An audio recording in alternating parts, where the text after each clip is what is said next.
Cheers, role players! Welcome to the RPG Foundry. My name is Matt, and I will be your dapper dungeon master for today. Here at the Foundry, we are all about helping you to run and play better games. So if you're looking for simple yet effective tactics to level up your game, hit that subscribe button, check out our other videos, and be sure to enjoy this video. In this video, we're going to be continuing and kind of starting our in-depth dives into our Combat Encounter 101 video series. Last video we did was sort of an overview on the 5 steps. This video is all about step number 1, which is difficulty. We're going to talk about how to set the difficulty for your players and your characters, how to increase that difficulty, and ways to decrease that difficulty to tweak it to be just the way you want it to be.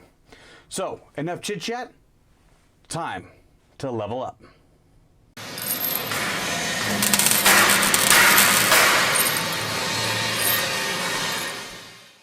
Alright guys, so welcome to this video. Step number 1 in creating any good combat encounter, figuring out the difficulty that you want it to be and represent for your players. How hard is it going to be for them to overcome this encounter? Now, you've got to keep in mind that you don't want every single encounter to be incredibly difficult. If you throw challenging after challenging after challenging after challenging encounter at your parties, it's probably going to get old. That's true for most parties. Some parties love that. Know your group when it comes to that. But for the most part, you want to kind of switch it up. You want some easy encounters. You want some middling encounters. You want some epically difficult encounters, and you want to kind of include those in the flow of your game. If you're throwing just kind of random on the road encounters, you probably don't want that to be particularly epic in difficulty and require all of your party's resources to defeat. But if they're coming up on the big bad of a campaign and you've been building up this enemy and he's been tormenting your players and ruining towns and cities and wrecking kingdoms for weeks or months, you probably want that fight to be really, really challenging, because then it's going to feel really fulfilling for your players to overcome that, and really fulfilling for you as a dungeon master to know that your big bad lived up to their name, challenged your party, and your party was still able to overcome it. Difficulty is one of the hardest things to master, or even to start mastering when it comes to role-playing encounters, particularly combat encounters. I've yet to find a really good system that does a really good native job of setting difficulties. Every major system at least has difficulty encounter calculators, ways to calculate your encounter difficulty. Creatures, NPCs are going to have difficulty ratings or challenge ratings. And that's a great place to start, but it's only a starting point, and so many factors can influence exactly how that plays out in your actual game. So in this video, we're going to talk a little bit about some of these things and how to adjust that. So the first thing you want to do is really know how your system kind of defines difficulty, and how do they want you to kind of set up your encounters. Now, I'm most familiar with Pathfinder and 5e, and in those they have a challenge rating system. Particularly in Pathfinder, they say, if you want to set the difficulty for your encounter, you figure out your party's average level, and then you figure out, okay, do I want it to be an easy, or do I want it to be a middling, or do I want it to be an epic, or a challenging, or whatever, and it tells you for this you want to go, APL -1 or APL +2, depending on what you're looking for. And once you figure that out, it gives you an experience cap for how much experience to include in that encounter. Now, this matters regardless of if you're playing an experience leveling system or a milestone leveling system. This is all about setting the difficulty and what experience kind of goes with that. So that's kind of where you start in Pathfinder. 5e is fairly similar, and a lot of systems have something very similar to that. So you kind of figure that out, and so you pick up the monsters, you pick up the NPCs or the traps or whatever that add up to the total experience cap that you need for whatever level of difficulty you want. So you do that, you put it all together. You've got one experience monster that gives 1600 experience, right? And you've got 2 others that give 400 XP each. So you're at a total of 3200 experience. That's where you want to be, so you throw that out there. Now you've got a party or an encounter with 3 creatures in it. You have 3 action economies to deal with. Your party has however many they have, 4, 5, 6, 2. That's going to matter way more than the XP of those creatures. So one of the biggest things you want to keep in mind when it comes to setting up the difficulty and trying to really accurately guess how difficult an encounter is going to be is monitor the action economy between your party, your players, and their characters, and the NPCs or monsters that they're fighting. If you have an action economy that's swung really heavily one way or the other, then the advantage is going to be by default to the side with the most actions. This is why if you ever run encounters that were appropriately challenge rating by the system you're using, but you were using, your party had 4 or 5 players in it, but you only had the one big bad, your one dragon or your one aboleth or your one whatever, that fight goes really poorly for that epic monster. 5e does a great way of dealing with this when it comes to legendary actions and lair actions. You kind of beef up that big bad, that big monster, and let them take advantage of more of the action economy. So you have that working in your favor in a system like 5e. You don't have that in Pathfinder, so it can be a little challenging. But that's a great way to solve that problem. One of the great ways to do that is give your big bad a little bit extra economy if they need it. If it's 1 against 4, 1 against 5, give them 1 or 2 extra things they can do every turn on the other player's turns. I wouldn't necessarily give them more to do on their turn, but if they can interrupt an opponent's attack and take a reaction attack or an attack opportunity, even if it's not by the rules, it's really going to make that encounter a whole lot more fun. Lair action is another good way to do that. That's a 5e mechanic as well, and it's a lot of fun. I actually ported over some 5e mechanics for lair actions into a Starfinder campaign I did for a big bad encounter, big bad campaign ending dragon. And it worked out really well. So I recommend looking into that. But whatever you do to boost up your big bad's action economy is really going to help even out that fight. The other thing you can do is throw in some low-level monsters. Even if they're not particularly powerful, they shouldn't be, because otherwise you're really going to skew the action economy into the other, your favor, which may not be what you're looking for. They're designed to kind of harass your big bad, or I'm sorry, your players, and help your big bad out, particularly if it comes to like save or suck or save or die spells that can really mess up your big bad. So keep that in mind. Add those things in if you're dealing with an action economy problem. More creatures to act, or more actions on your one creature. I love having one big bad against 4 or 5 players. It's a lot of fun, but you've really got to be careful with that action economy, because that really quickly can skew the balance pretty heavily. One of the other things you want to look out for when it comes to setting the difficulty for these encounters is calculate, if you can, sort of how many hits your players can take versus how many hits your big bad can take. And that'll give you a sense for sort of how long the battle might take. It's really going to depend on the rhythm of combat and how much battlefield control stuff happens. Things, that aren't necessarily combat related, but it'll help give you an idea that at a minimum, my big bad should last 4, 5, 6 rounds, whereas my players should last, any one of my players can only last 1 or 2 rounds directly in full fire of my big bad, or my big bad and his allies. Run those numbers ahead of time. Ask your players what their armor classes are, ask them what their average to hit is, or what their bonus to hit is, depending on your system, and find out how much damage they can do. Take into account some crits.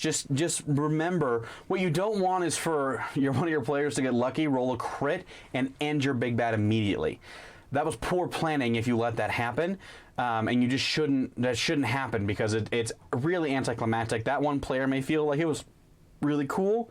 The other player's not going to feel good. You're not going to feel good if your whole encounter goes down the drain because of, one critical hit, which you just can't control. That's luck of the die. You want to account for that, and you want those critical hits to matter, just not be encounter ending, because that can be just not fun. But it's cool if it happens 3 or 4 rounds in and you get a crit and it completely does it, because everyone's got a chance to go. Everyone's hopefully had some sort of interaction in this combat, effect on the combat, and then someone goes in there, particularly an underdog, a non-melee character or one of the weaker melee or range characters even. Yeah, when wizards get it, it's kind of cool, because they're not usually the major damage dealers until way higher level. So when they score that crit in the 4th or 5th round and end it, it can be really cool, but you don't want that happening and ending your encounter on the first round. And if they start it with the first round crit, that's cool. shouldn't end it, but your enemies should be maybe a little shaken and have to retreat a little bit early to heal themselves. That leads us into sort of our next topic for difficulty, is keep in mind the abilities of both your NPCs, your monsters, and your players. And be sure that whatever side is supposed to have the advantage can take advantage of their enemies. Or, I'm sorry, of their abilities. And if dragons can fly, and you put them in an enclosed encounter, or closed cavern, they're not going to be able to take advantage of that fly speed so much. So their difficulty has been, you've dropped it by doing that. The terrain in which your encounter takes place matters dramatically. If you're fighting a dragon in a wide open field, it's a lot harder than if you're fighting in a cavern, probably, depending on the dragon you're fighting, of course. If you're fighting something underwater and your characters aren't really built for underwater, even if it was supposed to be just kind of a middling encounter, that can quickly become an incredibly difficult encounter if your players don't have things like water breathing or ways to attack effectively underwater, or maybe they can't see because they're so deep it's dark. Things like that really matter. Keep that in mind. Is everyone going to be able to see? Is everyone going to be able to take advantage of their abilities? Is fly going to work? Is burrow going to matter? Healing. Can your party heal? Hopefully they can. Then that's going to let you, give you a little bit more freedom when it comes to how heavy hitting is your big bad, particularly if they're going to be kind of shifting their focus. And if your party can't heal, you've got to keep that in mind, because some healing is almost always assumed in most systems. So if there's none or like really minimal, you've got to remember that, because if one of your players takes a crit hit and they go down, there's no getting them up, and now you've just damaged the action economy permanently. Action economy is fine to be damaged and kind of swung one with the other temporarily for a round or two, but if you've jacked it permanently, you've made that encounter much more difficult than probably you intended. Now, if you planned for that and you knew ahead of time, you've just got to take out one of those player characters so that that evens out the rest of the fight, and now it's more of a challenge.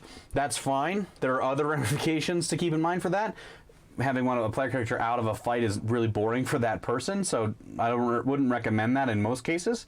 But if you plan for it, at least for the difficulty of your encounter, it's okay, as long as you kind of know it ahead of time. So keep in mind their special abilities, your player's class abilities.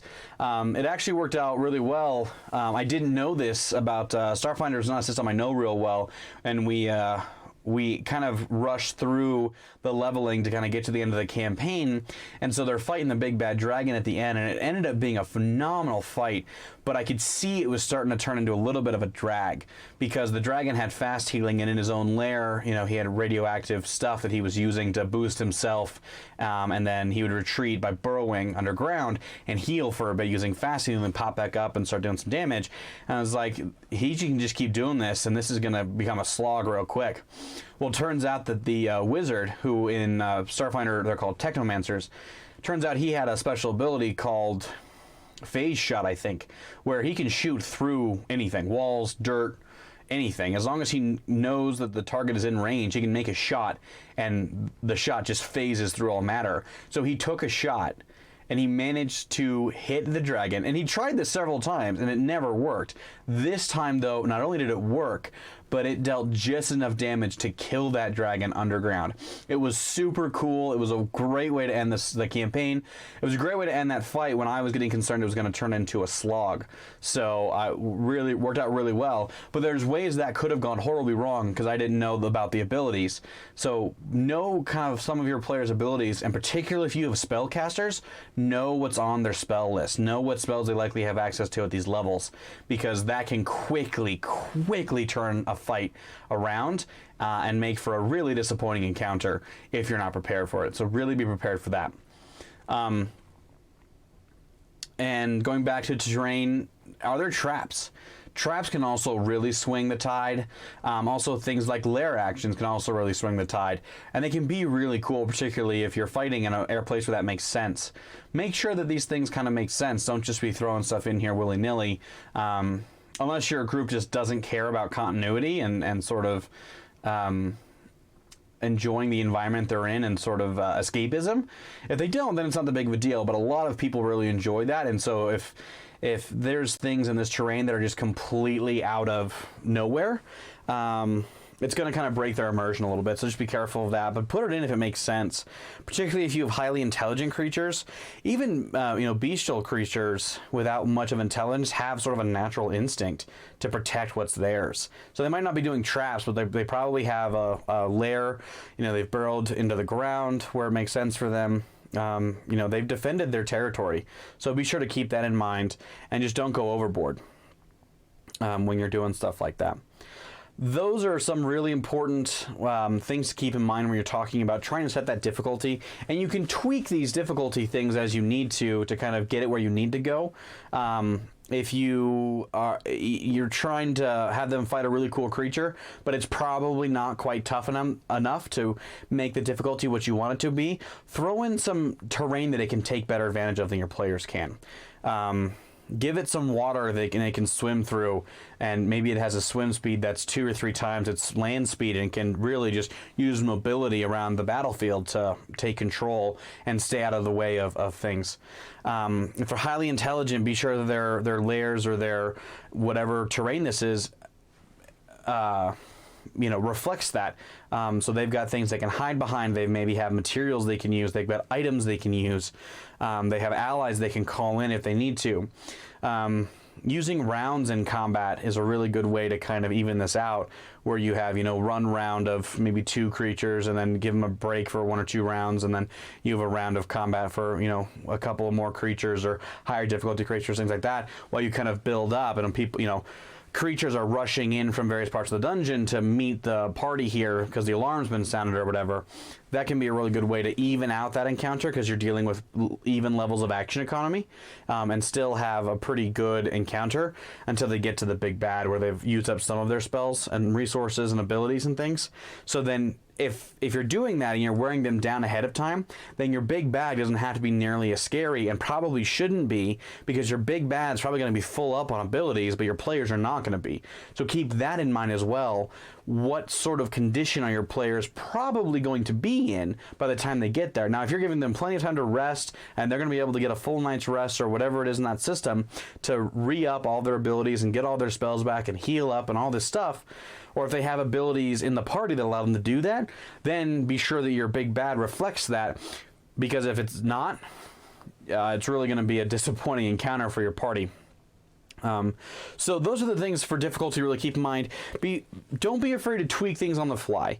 There's a lot of debate, it seems like, for once you've made an encounter, you got to stick with what you made versus being more flexible. And I'm not talking about necessarily fudge and roll. It's an entirely different conversation.